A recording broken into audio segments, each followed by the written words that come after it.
Chapter 37. Something is wrong, Ralph says after we've made ourselves comfortable. Something is still missing. What? Bob says aggressively, all geared up to protect our new creation.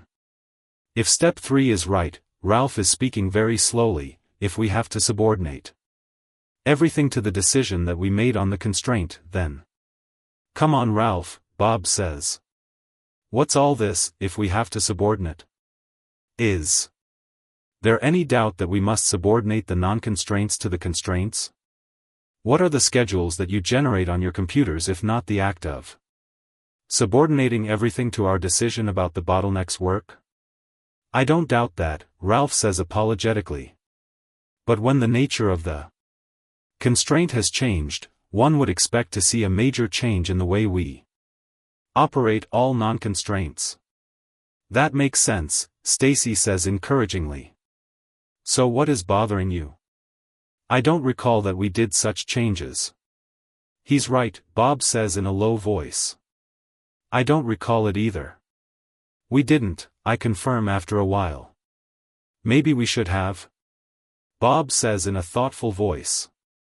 Let's examine it, I say. And then, when was the first time the constraint changed? It happened when some green tag parts started arriving at assembly too late. Stacy says without hesitation. Remember our fear that new bottlenecks were popping up? Yes, I say. And then Jonah came and showed us it wasn't new bottlenecks, but that the constraint had shifted to being the way we released work to the plant. I still remember the shock, Bob comments, of restricting the release of material, even though the people had practically nothing else to work on. And our fear that efficiencies would drop, Lou comments. In retrospect, I'm amazed that we had the courage to do it. We did it because it made perfect sense, I say. Reality certainly proved us right. So Ralph, in that case at least, we did affect all the non-constraints. Should we move on? Ralph doesn't answer. Something still troubling you? I inquire. Yes, he says, but I can't put my finger on it. I wait for him. Finally Stacy says, what's the problem, Ralph? You, Bob, and I generated the work list for the constraints. Then you had the computer generate release dates for all material, based on that list. We definitely changed the way we operated a non-constraint, that is, if we consider the computer as a non-constraint. Ralph laughs nervously. Then, Stacy continues, I made my people obey those computer lists. That was a major change in the way they operate, especially when you consider how much pressure the foreman put on them to supply them with work. But you must admit the biggest change was on the shop floor, Bob contributes. It was very difficult for most people to swallow that we really meant they shouldn't work all the time. Don't forget that the fear of layoffs was hanging heavily above us. I guess it's all right, Ralph gives up. What did we do with the method we were using? Lou asks. You know, the green and red tags. Nothing, Stacy replies. Why should we do anything about it? Thank you, Lou, Ralph says. That is exactly what was bothering me. Turning to Stacy he adds, do you remember the reason for using those tags in the first place? We wanted to establish clear priorities. We wanted each worker to know what is important and must be worked on immediately, and what is less important. That's right, she says. That's exactly why we did it. Oh, I see what you mean. Now, not like in the past when we released stuff just to provide work, now. Whatever we release to the floor is basically of the same importance. Let me think. For a minute. We all do. Oh shit, she moans. What's the matter? Bob asks. I just realized the impact that those darn tags have on our operation. Well? Bob presses her. I'm embarrassed, she says. I've been complaining about our problems with the 6 or 7 capacity constraint resources. I raised all the red flags. I've gone as far as to demand that incoming orders be restricted. And now I see that I've created the problem with my own hands. Fill us in, Stacy, I request. You're way ahead of us. Of course. You see, when do the green and red tags have an impact? Only when a work center has a queue, when the worker has to choose between 2 different jobs that are waiting, then he always works on the red tag first. So, the largest queues, Stacy goes on, are in front of the bottlenecks, but the tags are irrelevant. The other place where we have relatively high queues is in front of the capacity constraint resources. These resources supply some parts to the bottlenecks, red tag parts, but they work on many more green tag parts, parts that go to assembly not through the bottlenecks. Today they do the red tag parts first.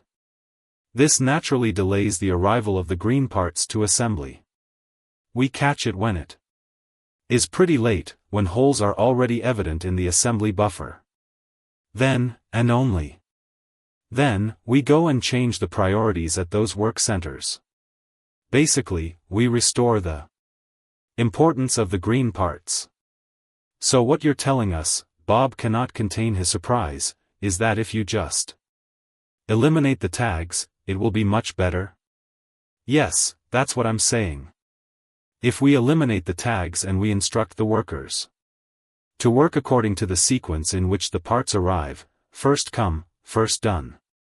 The parts will be done in the right sequence, fewer holes will be created in the buffers, my people will not have to track where the material is stuck, and the foreman will not have to constantly reshuffle priorities.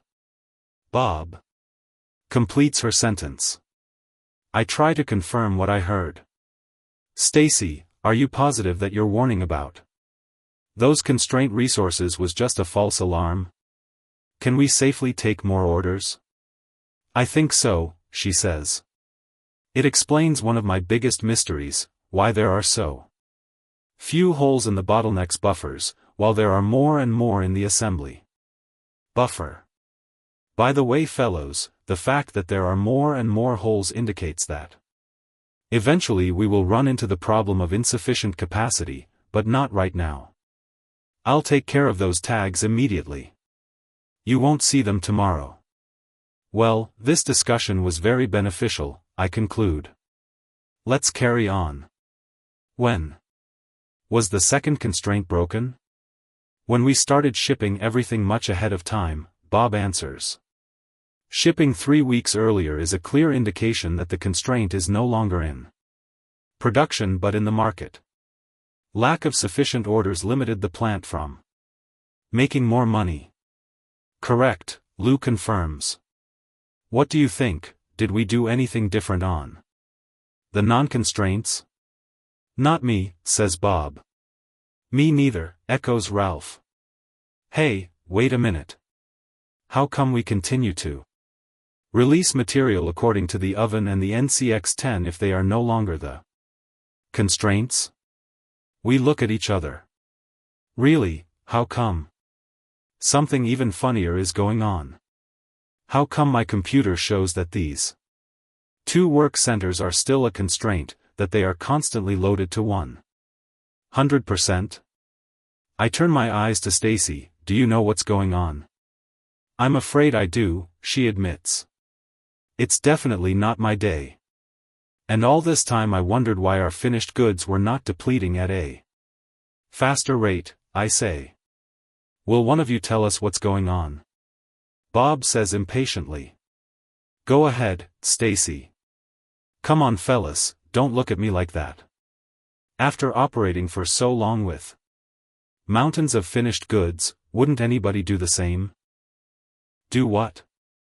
Bob is lost. Will you please stop talking in riddles? We all knew how important it was to make the bottlenecks work all the time. Stacy starts at last to explain. Remember, an hour lost on the bottleneck is an Hour lost for the entire plant. So, when I realized that the load on the bottlenecks was dropping, I issued orders for products to be on the shelf, in stock. Stupid, I know now, but at least at the moment our finished goods are balanced to roughly 6 weeks. No more of that awful situation where we hold mountains of some products, and not even one single unit of others. That's good, Lou says. It means we can easily deplete it. Alex, be careful not to do it too fast. Remember the bottom line ramifications. It's Stacy's turn to be puzzled. Why shouldn't we get rid of the finished products as fast as possible, she asks. Never mind, I impatiently say. Lou can, and should, explain it to all of you later. Right now we should correct our 5-step process. Now we all know to what extent Ralph was right. Something is definitely missing. Can I correct it? Stacy says sheepishly, and goes to the board. When she returns to her seat, the board has the following. 1. Identify the system's constraints. 2. Decide how to exploit the system's constraints. 3. Subordinate everything else to the above decision. 4. Elevate the system's constraints. 5. Warning.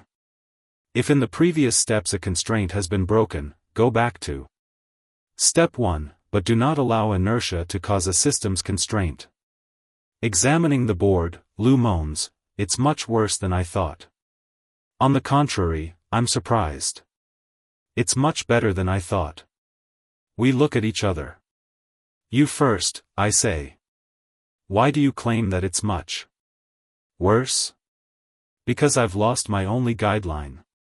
When he realizes that we don't get it, he elaborates, all the changes that we made so far, all the sacred cows that we had to slaughter, had one thing in common. They all stem from cost accounting. Local efficiencies, optimum batch sizes, product cost, inventory evaluations, all came from the same source. I didn't have much problem with it. As a controller, I questioned cost accounting validity for a long time. Remember, it's the invention of the beginning of the century when conditions were much different from today. As a matter of fact, I started to have a very good guideline. If it comes from cost accounting, it must be wrong. Very good guideline, I smile. But what is your problem? Don't you see, the problem is much bigger. It's not only cost accounting. We put on the green and red tags not because of cost accounting, but because we realized the importance of the bottlenecks. Stacy created orders for finished goods because of our new understanding, because she wanted to make sure that the bottleneck's capacity will not be wasted. I thought that it takes a lot of time to develop inertia. What I now see is that it takes less than 1 month. Yes, you are right, I say gloomily. Whenever the constraint is broken, it changes conditions to the extent that it is very dangerous to extrapolate from the past. As a matter of fact, Stacy adds, even the things that we put in place in order to elevate the constraint must be re-examined. How can we do it? Bob asks. It's impossible to question everything every time. Something is still missing, Ralph summarizes. Something definitely is still missing. Alex, it's your turn to explain, Lou says. Explain what? Why did you claim that it's much better? I smile. It's about time for some good news. Fellows, what stopped us from once again taking another jump on the bottom line? Nothing, except for the conviction that we don't have enough capacity. Well, now we know differently. Now we know that we have a lot of spare capacity. How much spare capacity do we actually have? Roughly 20%, she says quietly. Marvelous, I rub my hands together. We have enough capacity to really take the market. I'd better drive to headquarters tomorrow morning and have a heart-to-heart talk with Johnny Johns. Lou, I'll definitely need you. On second thought, Ralph. Will you join us? And bring your computer with you, we're going to show them something.